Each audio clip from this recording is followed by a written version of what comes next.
श्री शिवाय नमस्तुभ्यम। कौन थी वो जिसका पूरा वंश मिट गया? शंकर की केवल निंदा सुनी थी और निंदा करी थी। बोलो रे छत्तीसगढ़ वालों, रामचरितमानस में उस राक्षसनी का नाम आता है ताड़का। कौन थी वो ताड़का? किसकी लड़की थी? एक यक्ष की। किसकी बेटी थी? एक यक्ष की।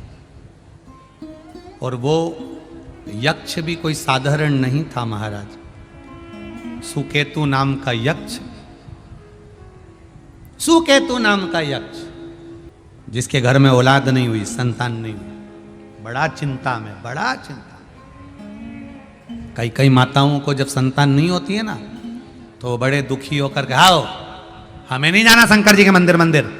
वो सियोर वाला महाराज बताते हैं आंकड़े की जड़ का प्रयोग करो, ये करो वो करो, मैंने सब कर लिया, नहीं जाना मुझे। मेरा माताओं से निवेदन है, नहीं करना, मत करो। विश्वास नहीं है, बिल्कुल मत जाओ। भरोसा नहीं है, कथा में मत जाओ। विश्वास नहीं है, शिव के दरवाजे मत जाओ।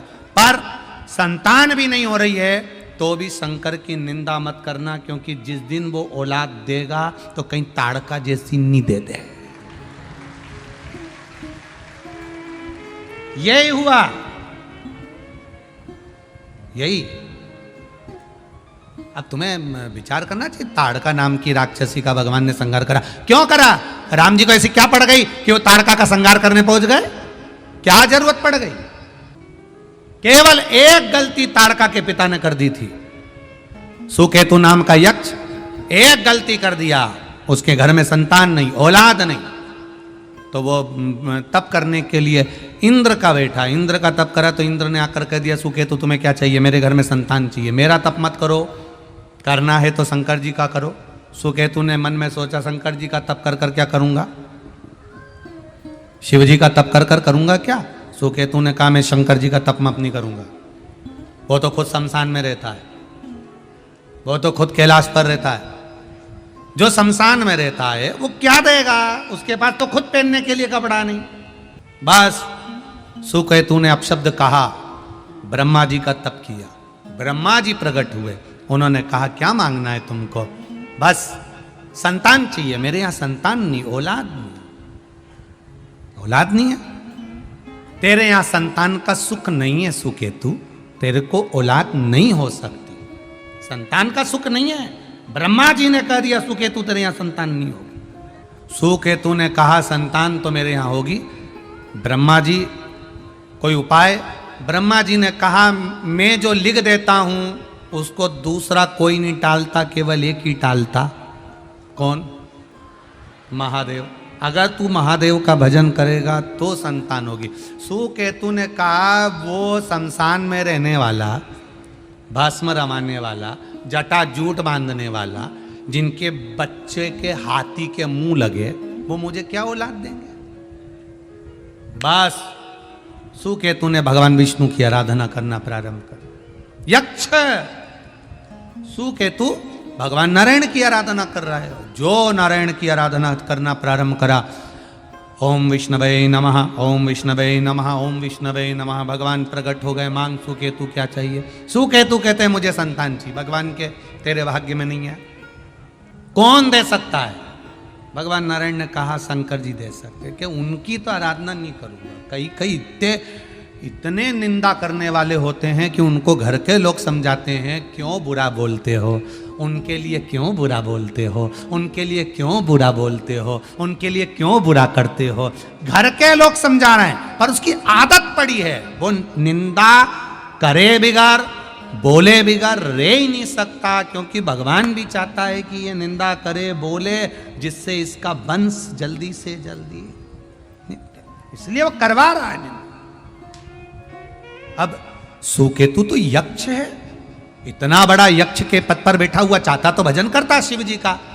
जब ब्रह्मा जी बोल रहे हैं शंकर का भजन करो, जब भगवान विष्णु बोल रहे हैं शिव जी का भजन करो, इंद्र बोल रहे हैं शिव जी का भजन करो, तो भी नहीं कर रहा। तो अब तेरी मर्जी। फिर बैठ गया तप करने के लिए। देव ऋषि नारद प्रकट हो गए। नारद जी ने कहा सुकेतु क्या मांग रहे हो? संतान। सुकेतु संतान चाहिए, हाँ तो ब्रह्मा जी से मांगो ना। इतने में सुकेतु प्रसन्न हो गया। वाह महाराज, आप ही मिले हो केवल अकेले जिसने ब्रह्मा जी का नाम लिया है, नहीं तो यहां जितने भी मिलते हैं ना वो बोल बम का नारा है। केवल आप ही मिले हो। निंदा करने वाले को, जिसकी वो निंदा कर रहा है, उसकी निंदा करने वाला एक और मिल जाए तो इतने खुश हो जाते हैं कि अब तो हमने पूरा युद्ध का मैदान जीत लिया। अब 2 निंदा करने वाले हो गए। पर इसको नहीं मालूम कि नारद है उसका नाम, नारद। सहज नहीं है वो। अरे देवऋषि नारद कह रहे हैं सुकेतु तुम एक काम करो, तुम्हें अगर मांगना है तो ब्रह्मा जी के पास जाओ, ब्रह्मदेव के पास। हाँ तो ब्रह्मा जी तो कह रहे थे कि मैं संतान नहीं दे सकता क्योंकि तेरे भाग्य में नहीं है। अरे ब्रह्मा जी दुनिया की लीला लिख सकते हैं। जितने मुख किसी के नहीं उतने मुख तो ब्रह्मा के, सब कर सकते। जाओ वापिस ब्रह्मा जी के पास।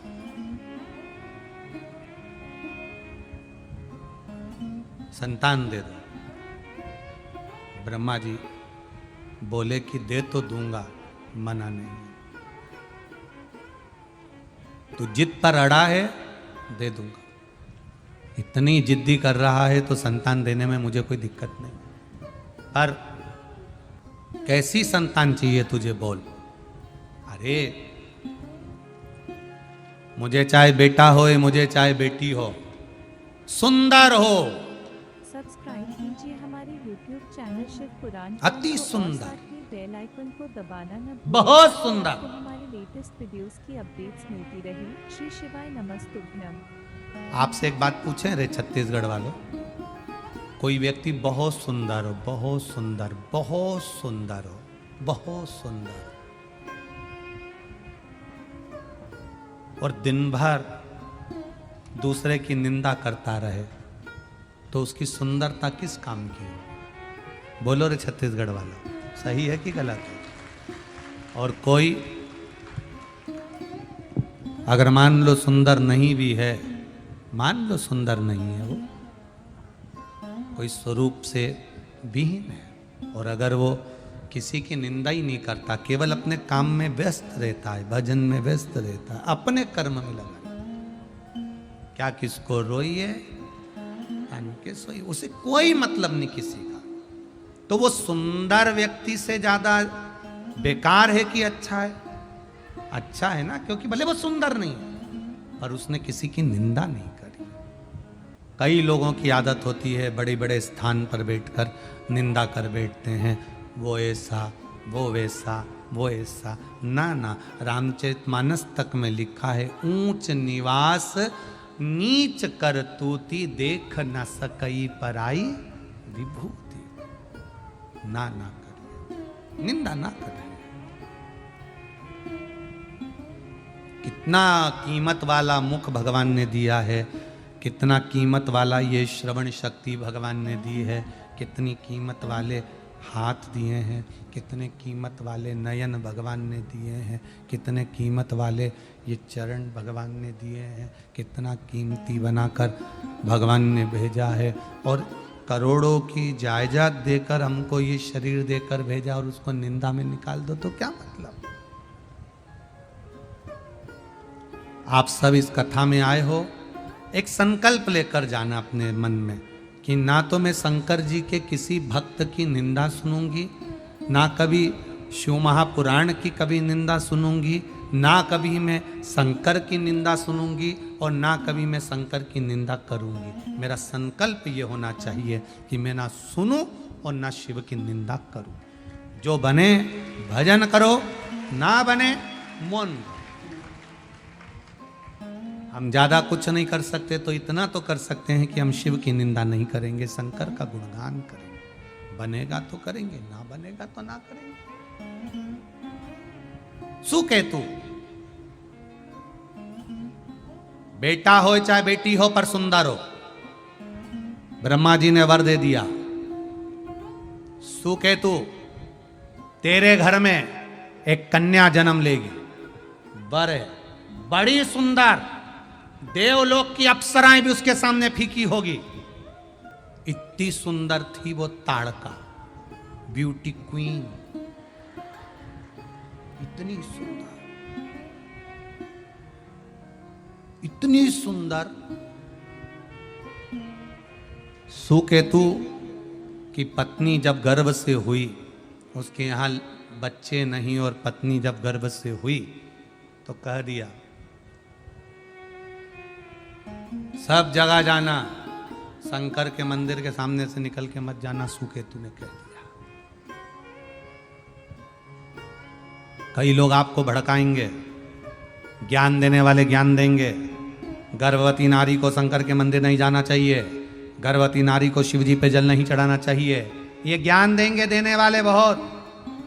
शिव महापुराण का एक तत्व अपने भीतर उतार कर रखना, रामचरितमानस का एक तत्व उतार कर रखना, स्कंद पुराण का एक तत्व अपने भीतर उतार कर रखना।